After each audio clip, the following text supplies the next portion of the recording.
All right, so there are a few functions whose ranges are just all real numbers, so there's really no work to do. When you see this type of function, you just say its range is all real numbers.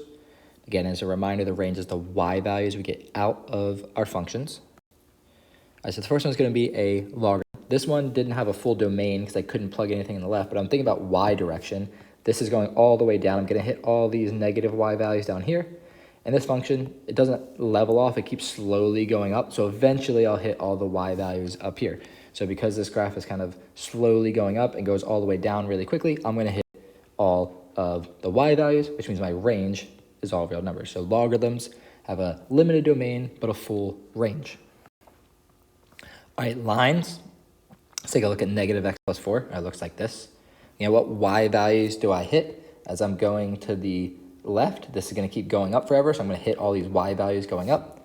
This right-hand side goes down forever. I hit all those y values going down, so this also has a full range. All right, and almost all linear functions, technically you can make a linear function that's just a straight line across, but every linear function with a slope hits all real numbers. All right, so those are our functions with full ranges. Really just logarithms are the main ones you might get asked, but lines also have full ranges.